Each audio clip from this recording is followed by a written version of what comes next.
Esto es DW Noticias desde Berlín. Perú podría ver una segunda ronda de las elecciones presidenciales con un enfrentamiento directo entre opciones de izquierda y de derecha.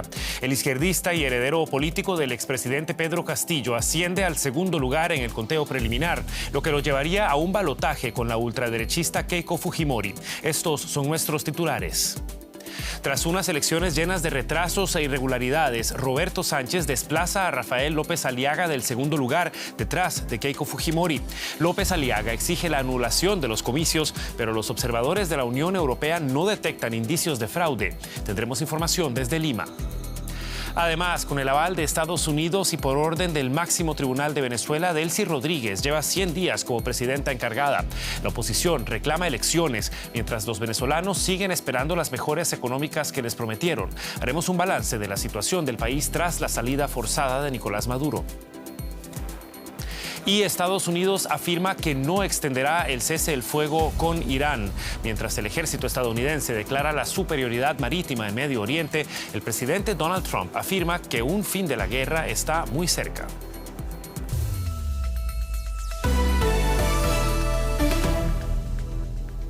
Los saluda Javier Arguedas. Gracias por informarse con nosotros.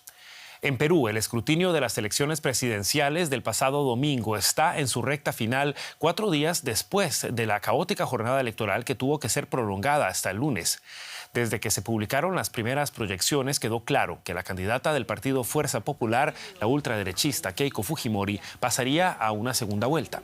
Pero el nombre de su contrincante en el balotaje previsto para el próximo 7 de junio siempre ha sido una incógnita.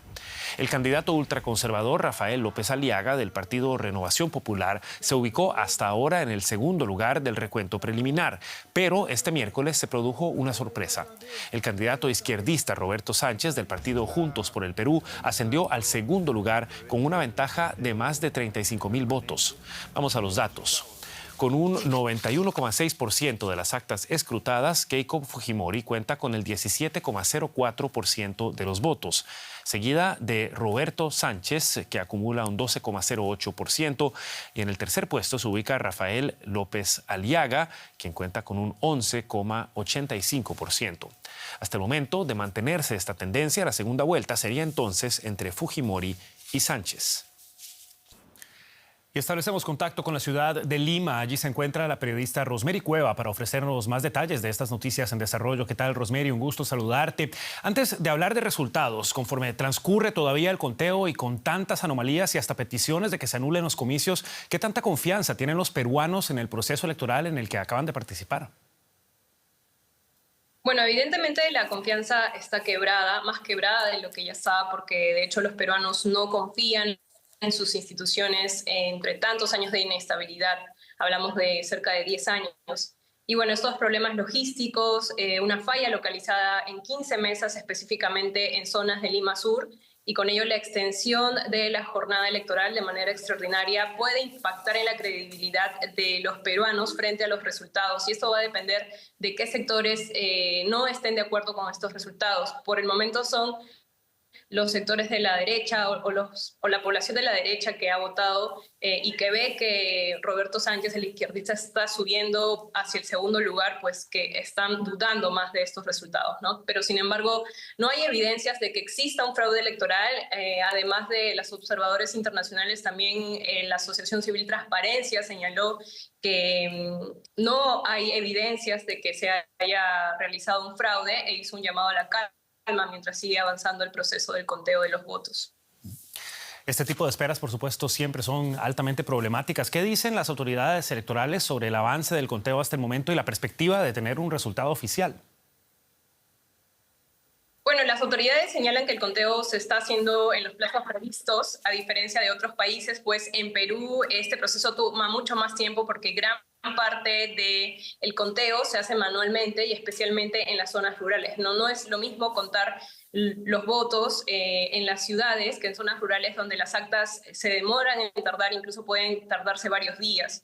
Y el resultado al 100% se puede tardar hasta más del fin de semana que viene porque al ser una elección tan ajustada y tan fragmentada, también cada voto pesa. Hay más observaciones o impugnaciones o pedidos de nulidad que se van a tener que resolver. Por ejemplo, la última elección, la segunda vuelta entre Keiko Fujimori y Pedro Castillo, el resultado del 100% duró aproximadamente 10 días. Entonces probablemente van a pasar algunos días más para tener ese 100% de resultado. Y por supuesto, quienes siguen este conteo ven los nombres. El candidato considerado heredero del expresidente Pedro Castillo, el izquierdista Roberto Sánchez, está rozando la posibilidad de llegar a una segunda vuelta, como lo mencionabas. ¿Qué escenarios se abrirían si debe enfrentar a Keiko Fujimori? Bueno, el país entraría en una nueva polarización, en una polarización más marcada. Sería una contienda entre dos divisiones muy distintas, al igual que los años que hace 5 años, una ultraderecha con un voto duro, pero también con un fuerte rechazo que proviene del antifujimorismo, frente a una izquierda que está vinculada al legado del expresidente Pedro Castillo, quien actualmente está en la cárcel, ¿no? Es un escenario pues que recuerda lo que pasó hace 5 años, va a dividir aún más el país. Y muchos van a terminar votando en contra del otro, porque también ambos han tenido bastante rechazo entre tanta fragmentación de candidatos. Lamentablemente muchos peruanos van a tener que decidir en contra del otro y ahí va a estar la clave, ¿no? ¿Quién va a lograr salir de su núcleo duro y convencer a la población o al electoral que estaba cansado? Rosemary Cueva con los detalles de lo que parece ser una nueva desilusión para los votantes peruanos. Rosemary, muchísimas gracias. Hasta la próxima. Gracias. Y este miércoles 15 de abril se cumplen 100 días desde que Delcy Rodríguez asumió la presidencia de Venezuela sin que nadie hubiera votado por ella para el cargo, por orden del máximo tribunal del país y sin la certeza clara de cuánto tiempo ocuparía esa posición. Su ascenso y permanencia en el poder se han caracterizado por el apoyo continuo del gobierno de Estados Unidos, luego de haber sacado por la fuerza a Nicolás Maduro de la presidencia y del país. Al cumplirse un periodo simbólico en la gestión pública, los venezolanos no ven necesariamente la nueva era que se anunció para la República Bolivariana. Con 40 años trabajando en las calles de Caracas como taxista, José Antonio Pérez advierte que tras cumplirse 100 días desde que Delcy Rodríguez asumió como presidenta el 5 de enero de 2026, a su juicio no hay soluciones a la crisis. Políticos estamos igual. Se llevaron a Maduro y esto sigue igual. Quedó en manos de los mismos. Ajá. Situación país. Económicamente. Para mí esto está igual. Está igual. Porque aquí quien nos tiene reventado, como se dice la palabra, es el dólar. Y el dólar te sube todos los días, cada 2 días. Como muchos otros venezolanos, José pensaba que la presidencia de Rodríguez sería por un corto periodo, pero ya pasan la barrera de los 100 días y continúan con los mismos actores en los poderes del Estado y con la agudización de la grave situación salarial, según señala. Nos ha pedido como pueblo. Para mí son los mismos. Son los mismos. Los mismos porque esa es la misma familia. Janet Camacho lleva 25 años en las aulas del país ejerciendo la docencia. Coincide en que durante estos 100 primeros días de Rodríguez no se perciben aún cambios positivos. Todo vale más. Los productos, yo siento que no sé cuál es el porcentaje, no he estimado el porcentaje que han aumentado, pero todos los productos de la canasta básica han aumentado muchísimo. Cada vez estás comprando muchísimo menos con lo que percibes. Entonces yo creo que la inflación en estos 100 días aumentó, el salario vale menos, o sea, lo que nosotros percibimos es menos, y entonces es bárbaro, yo siento que es algo muy grave, yo creo que nosotros somos unos superhéroes, diría yo. Nosotros resistir tanto toda esta situación y bueno. En línea con el oficialismo, el economista y expresidente del Banco Central de Venezuela, Ramón Lobo, advierte que se deben seguir las líneas de acción que indicó la presidenta. Estamos recuperando el país, fortaleciendo la capacidad productiva, pero también orientado, como lo dijo la presidenta encargada en el día de ayer, a un aumento razonable de los salarios y los ingresos de nuestra clase trabajadora. Con un salario mínimo que no llega a $2 y ante la falta de soluciones a las exigencias salariales, en los últimos días se registró un aumento significativo de las protestas y la tensión social. Cumplidos 100 días de su juramentación, Delcy Rodríguez ha instalado mesas de diálogo para intentar calmar el malestar laboral, aunque mantiene la narrativa de que las sanciones económicas impiden mejoras mayores. Sectores de la oposición liderados por figuras como María Corina Machado desde el exilio exigen la convocatoria inmediata inmediata a elecciones presidenciales. Fijamos ahora la mirada en Medio Oriente. El primer ministro de Israel, Benjamin Netanyahu, aseguró este miércoles que dio instrucciones a las fuerzas de defensa israelíes de reforzar su presencia en el Líbano, pese a que ayer comenzaron en Washington conversaciones entre representantes de ambos países para tratar de alcanzar un acuerdo de paz.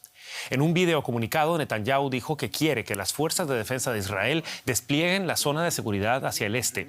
Las declaraciones del mandatario israelí llegan tras una reunión de su gabinete que algunos medios árabes habían reportado podía ser la antesala del anuncio de un alto el fuego temporal entre Israel y Hezbollah. Sin embargo, Netanyahu cerró la puerta por el momento a esa posibilidad y fue más allá, al afirmar que el ejército israelí está a punto de tomar Bint Jbeil, que según el primer ministro israelí es un gran bastión de Hezbollah, cuyo brazo armado es considerado una organización terrorista por la Unión Europea. Bint Jbeil es el segundo municipio más grande de la gobernación de Nabatille, de aproximadamente 30.000 habitantes, y se ubica en el sur del Líbano.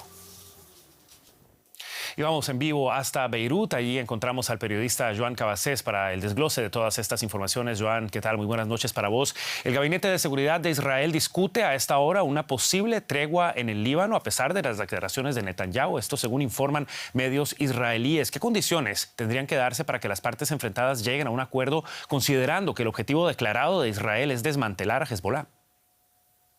Hola, ¿qué tal? Bueno, lo cierto es que aquí hay que dividir dos cuestiones. Lo que se está especulando esta noche es sobre un posible alto el fuego temporal entre Israel y la milicia libanesa Hezbollah. Es muy probable que el gobierno israelí considere que el conflicto con Hezbollah sigue activo pese a la existencia de un posible alto el fuego, insisto, de manera temporal, como el que ya sucedió en el año 2024. De cara al futuro, lo que se necesita en esta parte del mundo, en Oriente Medio, es un acuerdo a largo plazo entre Israel y Líbano que termine con la milicia libanesa desarmada, mientras ambos gobiernos tienen lo que necesitan para ello. Por parte de Beirut vemos como Líbano pide tiempo para acometer un desarme pacífico y de manera gradual. Para Beirut es muy importante que la comunidad chií libanesa, que es la que apoya a Hezbollah, no se sienta amenazada durante este proceso. Por parte de Israel, la importancia es en tener garantías de seguridad mientras Hezbollah continúe teniendo las armas. Y en cuanto a esta cuestión, seguramente algunas potencias de la región, como Irán, aliada de Hezbollah, Qatar o Arabia Saudí, podrían jugar un papel en un potencial acuerdo regional que aporte garantías de seguridad al Estado israelí. Todo esto mientras continúan los combates. Joan, ¿qué nos podés contar de la situación que vive el país ante el anuncio de Netanyahu de una posible toma de Bint Jbeil?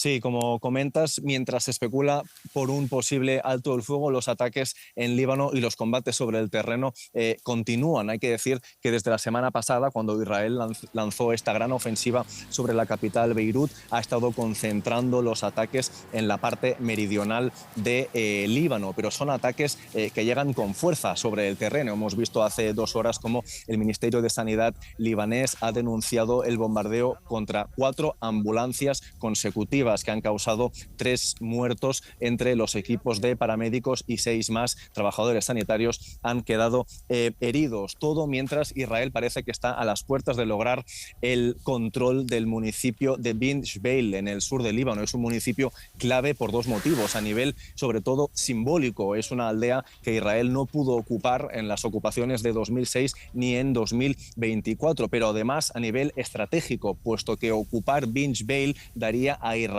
el dominio casi definitivo sobre una franja fronteriza que ha sido uno de los objetivos de Israel en esta nueva guerra contra Hezbollah. Seguramente si Israel logra el control de esta franja fronteriza tendría menos problema en aceptar un alto el fuego con Hezbollah. Joan Cabasés, brindándonos las últimas informaciones de los enfrentamientos entre Israel y Hezbollah. Muchísimas gracias. Hasta la próxima. A vosotros. Y lógicamente no podemos desligar todo esto del otro conflicto, el de Estados Unidos e Israel contra Irán. El ejército estadounidense afirma que está aplicando con éxito el bloqueo naval contra Irán. En una publicación en redes sociales, el Comando Central de Estados Unidos indica que las fuerzas de ese país han paralizado por completo el comercio económico que entra y sale de la República Islámica. El comandante del Comando Central, Brad Cooper, asegura que las fuerzas estadounidenses mantienen la superioridad marítima en Medio Oriente. Irán ha desmentido en ocasiones anteriores declaraciones como estas. El estrecho de Hormuz, un paso estratégico por el que pasa cerca del 20% del petróleo y gas mundial, lleva bloqueado por las fuerzas iraníes desde el inicio de la guerra el 28 de febrero, tras los ataques de Israel y Estados Unidos a Irán. El régimen de ese país dejaba pasar a determinadas embarcaciones de naciones que no considera agresoras. Tras el fracaso de las conversaciones de paz entre Washington y Teherán llevadas a cabo en Pakistán el fin de semana pasado, el presidente de Estados Unidos, Donald Trump, anunció el domingo que había ordenado el bloqueo de los puertos iraníes. Y Pakistán, que había acogido esas fallidas negociaciones de paz entre Estados Unidos e Irán, propuso ahora una segunda ronda de conversaciones que, según Donald Trump, podría celebrarse en los próximos días. Son varias las voces que especulan que esto podría ocurrir. A pesar de que la Casa Blanca, por medio de su portavoz, descartó una extensión del cese del fuego al que le queda una semana, en el programa Mornings with Maria de la cadena Fox Business Network, el presidente se mostró confiado en un fin pronto del conflicto. ¿Ha terminado esta guerra? Creo que falta poco para que termine. Veo que está a punto de terminar. ¿Sabe usted? Si me retirara ahora mismo, les tomaría 20 años reconstruir ese país. Y aún no hemos terminado. Veremos qué pasa. Creo que están desesperados por alcanzar un acuerdo. Y por supuesto los mantendremos al tanto de cualquier desarrollo en la situación en Medio Oriente. Pasamos ahora a la actualidad económica. Como ven, ya está con nosotros Belén Palancar y nos vamos a un hito quizá en Brasil. Sí, vamos a ello, Javier, y quizás a una reforma. Y es que el expresidente de Brasil, Luis Ignacio Lula da Silva, ha enviado este martes al Congreso un proyecto de ley que ha propuesto poner fin a la semana laboral de 6 días de trabajo por 1 de descanso. En la práctica, la iniciativa busca reducir la jornada laboral en el país. La propuesta de una semana de 5 días, una demanda histórica de sindicatos y sectores populares, se ha convertido en una de las principales banderas del gobierno. Todo esto ocurre a menos de 6 meses de las elecciones en las que Lula busca un 4º mandato no consecutivo. Uno de los puntos clave del proyecto es garantizar que la reducción de la jornada no implique una disminución en el salario de los trabajadores. Nos vamos hasta Brasilia con el periodista Marcelo Silva de Sousa para comentar este plan del gobierno de Lula.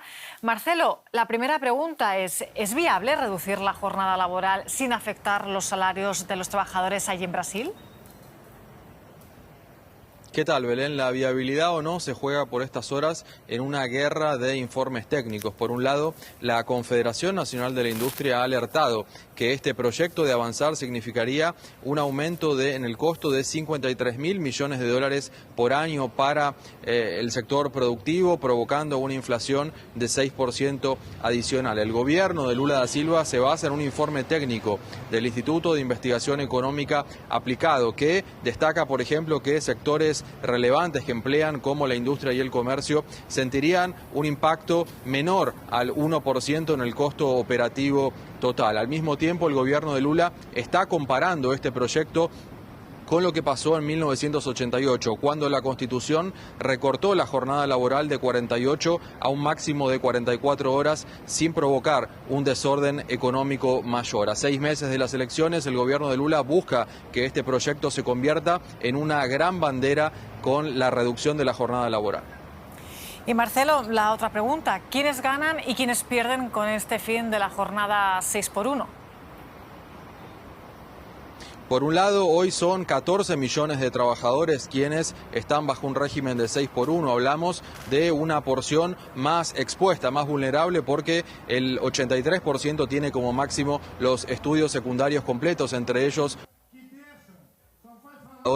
domésticas. Del lado del sector productivo se habla de que limpieza y vigilancia serían probablemente los sectores más afectados por aumentos de costos operativos de entre un 6 y 7%. Pero hay que decir también que para el gobierno este proyecto se trata de una cuestión de salud pública, porque destacan que en 2024 500.000 trabajadores sufrieron bajas por trastornos psicológicos asociados al trabajo. El gobierno está destacando este dato para defender de alguna manera que jornadas laborales menores van a significar trabajadores con menos problemas de salud, más productivos, y que esto en última instancia va a significar un aumento en la productividad del trabajador brasileño. Seguiremos pendiente de esta noticia. Marcelo Silva de Sousa, gracias por esta conexión. A pesar de las condiciones económicas favorables antes de que estallara la guerra en Oriente Medio, los países en general hicieron poco para reducir su deuda. Es lo que advierte el Fondo Monetario Internacional. El organismo indica que la deuda soberana global aumentó hasta el 94% del Producto Interno Bruto en 2025 y prevé que podría superar el 100% en 2029, un nivel no visto desde la posguerra de la Segunda Guerra Mundial. La guerra en Oriente Medio aumenta la presión sobre las finanzas, alerta el FMI. Y es que la subdirectora de Asuntos Fiscales ha indicado que en el peor escenario la deuda mundial superaría el 117% del PIB. Hasta aquí estas notas económicas del día, pero seguimos con más noticias, Javier. Y fijamos ahora la mirada en la otra guerra en curso, la de Ucrania. Reino Unido se comprometió a enviar 120.000 drones a Ucrania en el mayor paquete de ayuda de este tipo que ha proporcionado el país hasta la fecha. El anuncio se realizó en una reunión del Grupo de Contacto para la Defensa de Ucrania, organizada en Berlín por el ministro de Defensa de Alemania, Boris Pistorius. A la reunión asistieron altos cargos de Ucrania y de la OTAN, así como del Reino Unido. Los drones están marcando el campo de batalla en Ucrania y Kiev informa de numerosos reveses sufridos por Rusia gracias a estas tecnologías. Y fueron unas elecciones históricas tras 16 años en el poder de Viktor Orbán en Hungría. Ahora, el primer ministro electo, Péter Magyar, pidió la dimisión del presidente Tamás Sujók por considerarlo una marioneta del gobierno del primer ministro saliente Orbán. Magyar se lo comunicó cara a cara este miércoles tras reunirse con él por primera vez. Dijo que Sujók no es digno de representar la unidad de la nación húngara y le advirtió que si no renuncia de inmediato, enmendará la Constitución para forzar su salida. Magyar anunció además que cerrará temporalmente los programas de noticias de los medios de comunicación públicos hasta que estos dejen de ser un canal propagandístico del ultranacionalista Viktor Orbán y restauren, según lo dijo, su función de servicio público.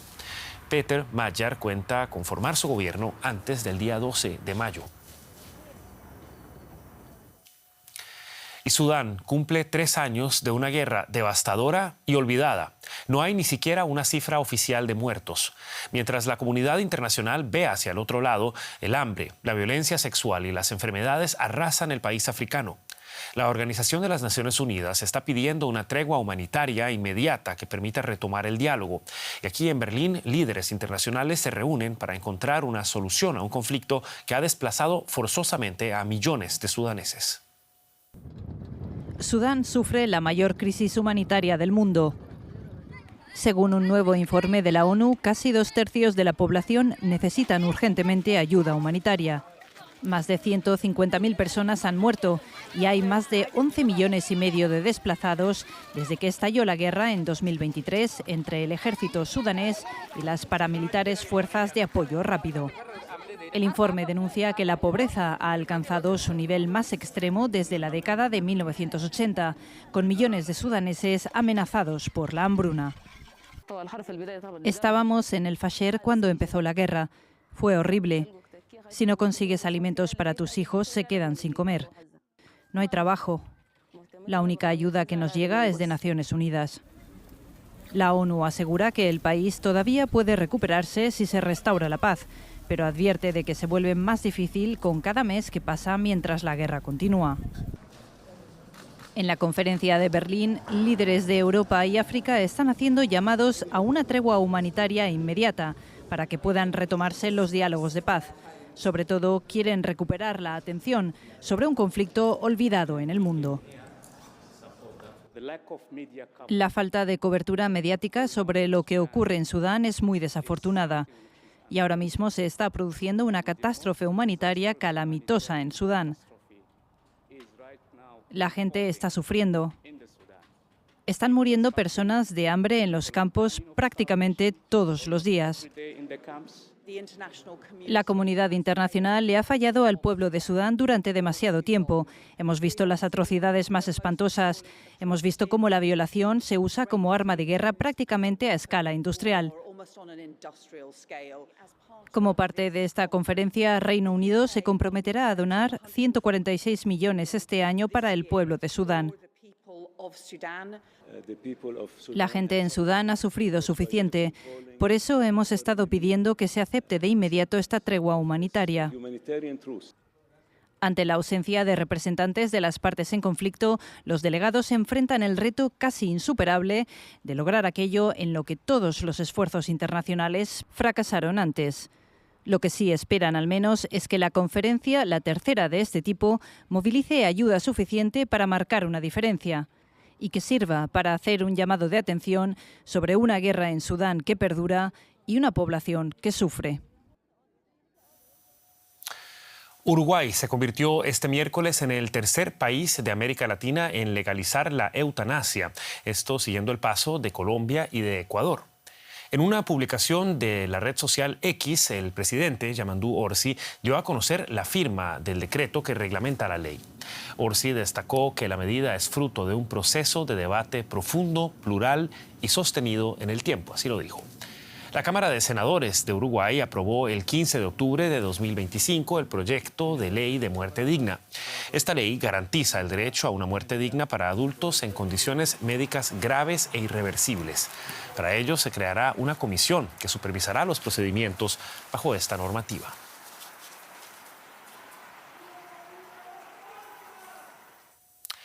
Y antes de irnos, investigadores en Brasil descubrieron una nueva especie de reptil de, escúchenlo bien, 230 millones de años y que tiene un pico similar al de un loro. El fósil fue hallado en el estado de Río Grande del Sur y pertenece a un grupo extinto conocido como los rincosaurios.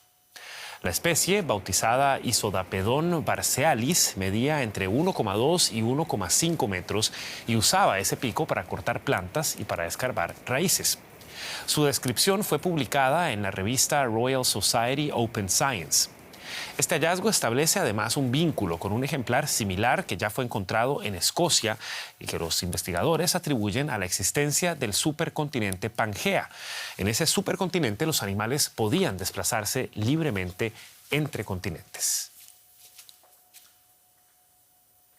Y así llegamos al final de esta edición de DW Noticias, no sin antes recordarles que pueden mantenerse al tanto de la actualidad en dw.com y seguirnos en nuestras redes sociales. Busquen para ello DW Español. Yo soy Javier Arguedas, junto a todo el equipo que trabaja para ustedes aquí en Berlín. Hasta una próxima ocasión y que la pasen bien.